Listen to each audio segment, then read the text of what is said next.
Olympic Games in 2010 are awarded to the city of Singapore.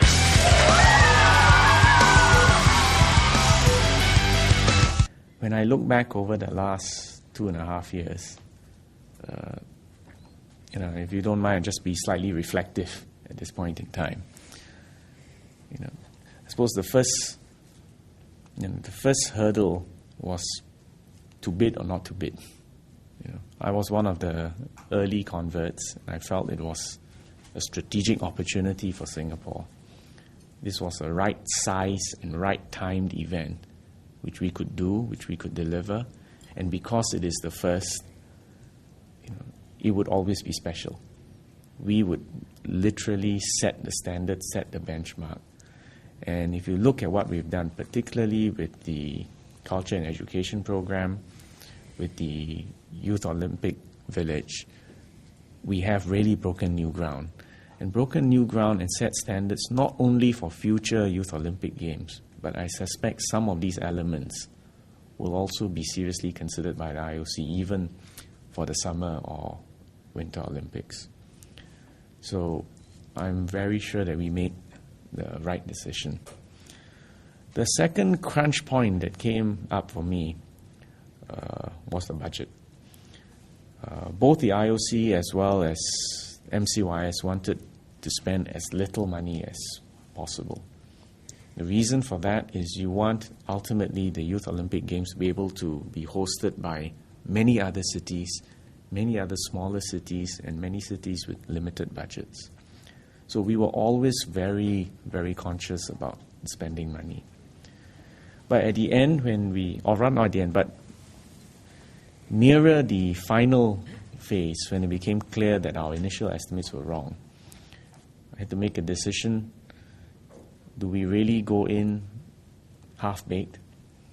Or do we make sure that while we still are very careful with money, we spend enough to deliver a set of games that meets Singapore standards and that would make us proud and that would still be value for money? So that was in a sense, my second crunch point. The next crunch point for me was, I think, a few months ago when I came out publicly and said I was worried about the lack of buzz on the ground, the lack of awareness, the lack of excitement. And, having then had to reactivate Serlak and, Chiang Ming and Hock Yong and the SSC with Jin Teck and gang, that it's not enough to perfectly execute the games.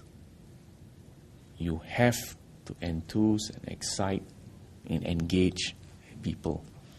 And I'm glad we took that corrective action several months ago, because I dread to think of what would have happened if we hadn't intervened at that stage. And if we hadn't even been upfront enough and honest for me to come up and tell you we have a problem. But I think those of you who've been on the journey with me will know that at that point in time I did share that we had a problem. I think the reaction and the crowds over the last few days have proven that we did manage to connect. Then the other, I would say, not really crunch point, but the other, I think, significant decision we took was the torch relay, particularly the local torch relay, to make it accessible to the man in the street, the school student, to the people in the community centers, and to open up the torch so that as many people as possible could participate, could carry it, could touch it, or be part of that celebration. And those 6 days in which the torch went round to almost all community centers and schools, and the spontaneous reaction of Singaporeans to it, I think was another significant moment, because it was the first inkling that there was a chance that the Olympic fever would catch in Singapore. And we saw so many people, and of course, our poster boy for that was Loh Wei Jie, running 15 kilometers in slippers after the torch. But he I think, was iconic in a sense, but it's really a larger sense of enthusiasm and passion for the Olympic spirit that we saw among Singaporeans. And I'm so glad that we actually broke some rules, overruled some protocol matters in order to make the torch accessible to Singaporeans. Then the next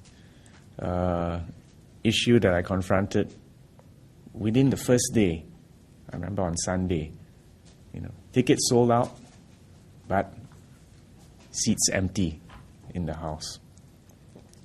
And again, I'm glad that my team and I decided we would have to do something about it and be prepared to sell more tickets to enable more people to attend the venues as long as there were empty seats.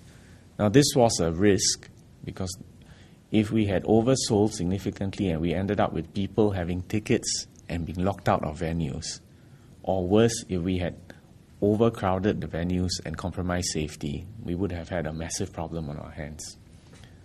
But on balance, I think we took the right decision. I felt terribly guilty about Singaporeans who were queuing up, and I met several of them, who were queuing up for hours in the sun because they wanted to get this once-in-a-lifetime opportunity to watch the games up front. I think Sir Lak and I ran around from venue to venue, checking on queues, banging on doors to say, you start selling tickets now, and you let them in now.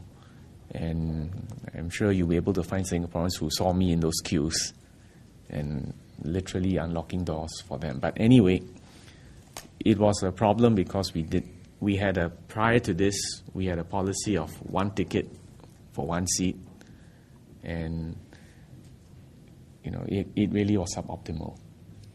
So that again was, I think, another correct decision. I'm pretty sure we broke protocol and rules with other games, but I was prepared to stand by that decision, and I'm glad we did. So all in all, if you look at all these, crunch points in a way, what you see is a pattern that we may be small, we may not have experience, but we have a right to dream big. And we work together as a team, and we work in our usual Singaporean way, we can make it happen. Secondly, spend money very, very carefully. Thirdly, involve as many people as possible. And the true value for Olympic Games comes from sharing it, not from keeping it to a select elite few. But it really is about sharing. And I suppose my fourth point was, have faith in your people. Have faith in our athletes. We gave them an opportunity, they took it, they ran with it, and they did so well. I think they exceeded expectations of almost everyone in Singapore.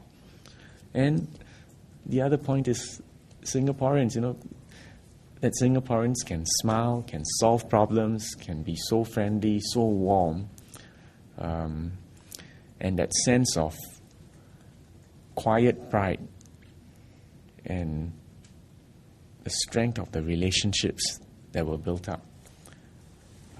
I think these, I can't begin to describe how satisfying it has been for me to see this Singapore spirit, really burning through and shining brightly in these games. I also want to say a special thank you to Chiang Ming and to Hong Yong. I don't know where's Hong Yong, I see. Hong Yong. Civil servants always work quietly in the background. And you don't hear them, you don't see them. But these two chaps were special.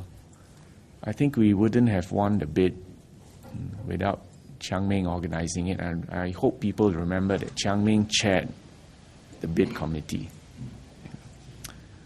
Hong Yong was, many of the things I told you about, intervening at the last minute crunch point and executing things at the last minute was due to the fact that we had Hok Yong quietly in the background being able to make things happen without fanfare, without controversy, without angst.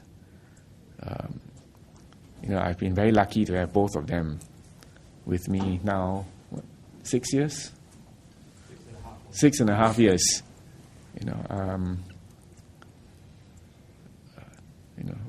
I'm really very grateful.